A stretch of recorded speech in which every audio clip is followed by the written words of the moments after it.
En classe de troisième de l'enseignement agricole, on a deux théorèmes. L'un est vu en quatrième, qui est le théorème de Pythagore, et l'autre qui est le théorème de Thalès. Donc Pythagore et Thalès sont un peu les deux mathématiciens importants du programme de troisième, puisqu'en fait le théorème de Pythagore est repris au niveau du brevet des collèges. C'est pour ça qu'en fait il faut le reconsidérer en troisième. Et donc c'est un mathématicien qui a eu son importance. Vous noterez qu'ici j'ai démarré par Pythagore, roi de la bagarre. On estime aux environs de 500 ans avant Jésus-Christ la naissance de Pythagore. Et à cette époque-là, il aurait participé aux Jeux Olympiques et il aurait gagné donc l'intégralité des combats de boxe. C'est-à-dire que c'est un petit peu pareil que si Carissa ou Booba étaient prix Nobel de physique. Donc ça fait un petit peu partie de la légende. La force des mathématiciens de l'époque, c'est qu'en fait il n'y avait pas d'écrit. Donc on est censé avoir uniquement des propos oraux qui ont été rapportés pour cette époque. Je trouvais qu'il était quand même assez amusant de le souligner.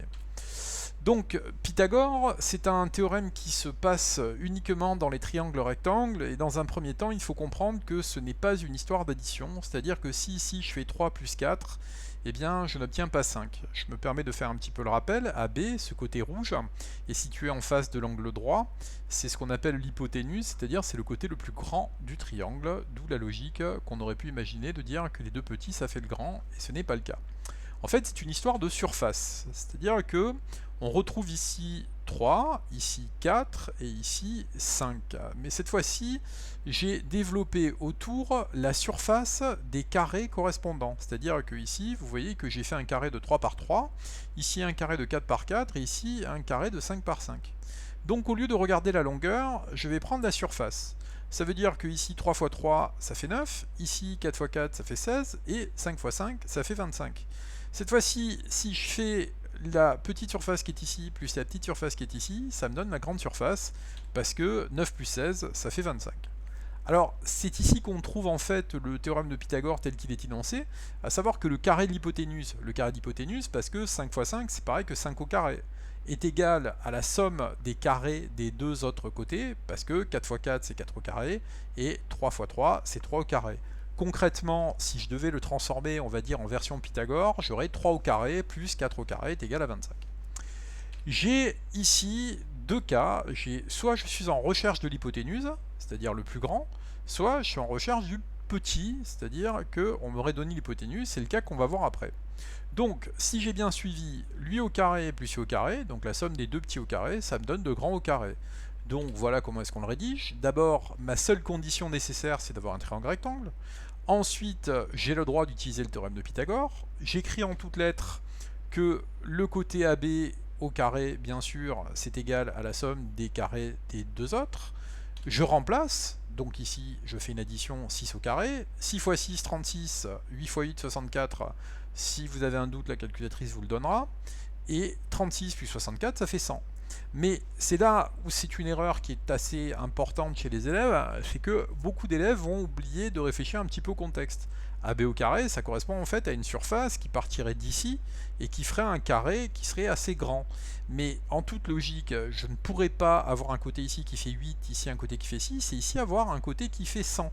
Donc ça veut dire que j'ai une opération mathématique supplémentaire, c'est la racine carrée, et cette racine carrée, elle va annuler le carré, et en fait, voici l'opération telle qu'elle fonctionne. Quand j'ai 100, je dois me poser la question qui est la suivante, quel est le nombre qui multiplié par lui-même me donne 100?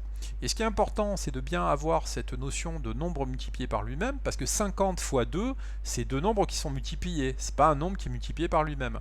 Par contre, 10 fois 10, ça fait bien 100. Donc c'est le principe de la racine carrée. Cette fois-ci, on me donne l'hypoténuse, c'est-à-dire que j'ai l'hypoténuse qui fait 13, c'est le côté qui est le plus long. Donc voilà comment je raisonne. Si jusqu'à maintenant, quand j'avais les deux petits, je faisais une addition, si on me donne un grand, pour trouver quelque chose qui est plus petit, forcément il faut faire une soustraction. Donc ça veut dire que je vais faire lui au carré moins lui au carré pour trouver lui au carré. Ce qui est logique, si je faisais une addition, je trouverais quelque chose qui serait encore plus grand, et on sait que lui ne peut pas être l'hypoténuse, parce que l'hypoténuse c'est lui.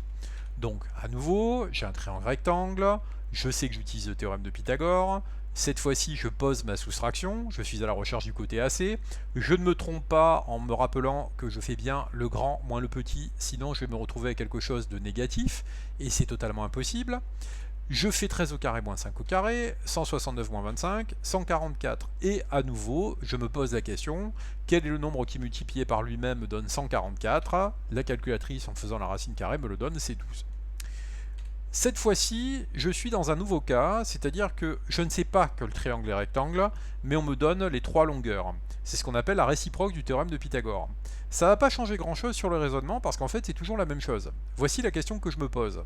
Si lui au carré plus lui au carré, c'est-à-dire les deux petits au carré, ça fait le grand, bah ça veut dire qu'en fait je suis dans le cas du théorème de Pythagore, donc mon triangle est rectangle. Par contre, si je n'ai pas le petit au carré plus le petit au carré qui me donne le grand au carré, ça signifiera que le triangle n'est pas rectangle. Donc voilà comment on le fait. Le grand côté au carré, 25 au carré, 625. Les deux petits côtés au carré, je les prends, ça fait aussi 625. J'ai 625 ici, j'ai 625 ici. J'en déduis que j'ai un triangle rectangle. Donc cette fois-ci, ce n'est plus le théorème, mais c'est la réciproque. Et j'ai bien la conclusion pour dire que mon triangle est rectangle en C. Nouvel exemple, si on a suivi, si les deux petits côtés au carré additionnés me donnent le grand côté au carré, alors c'est un triangle rectangle. Je redémarre, 10 au carré, 10 fois 10, ça fait 100. De l'autre côté, 9 au carré plus 5 au carré, ça fait 106. 100 et 106, ce n'est pas égal. J'en conclus donc que, d'après la réciproque du théorème de Pythagore, mon triangle n'est pas un triangle rectangle. J'ai pas besoin d'aller marquer en C, parce que s'il n'est pas rectangle, il n'est pas rectangle. Alors, en fait, c'est un peu ce que je disais, on a un peu les mathématiciens grecs à l'époque étaient un peu des super-héros et on va leur prêter même des choses qu'ils n'ont pas forcément inventées parce que les Grecs ont eu cette force, ça a été d'avoir écrit les premiers livres de mathématiques.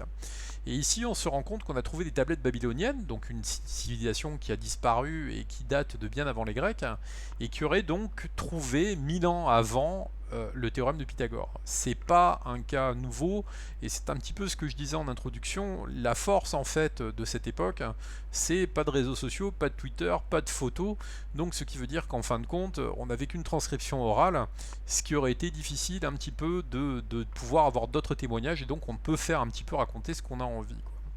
Ce qui est important par contre de retenir, c'est que le théorème de Pythagore, il a une véritable utilité, notamment en maçonnerie. Vous voyez, c'est le principe de la corde à 13 nœuds. Donc on va pas compter les nœuds, mais on va compter les longueurs. Ici, vous voyez sur le haut, 1, 2, 3, 4. Ici sur la droite, 1, 2, 3. Donc ici 3, ici 4. Et on se rappelle en introduction que là, ici, on a bien 1, 2, 3, 4, 5. C'était le cas que j'avais montré pour présenter le théorème de Pythagore. Ça veut dire que ici j'ai bien 4 au carré plus 3 au carré qui fait 25, donc c'est un triangle rectangle. Et en fait, dans le Moyen-Âge, dans la construction des châteaux forts, eh ben, on utilisait le théorème de Pythagore pour vérifier que les murs étaient bien droits. Voici donc comment s'achève cette vidéo avec le Moyen-Âge.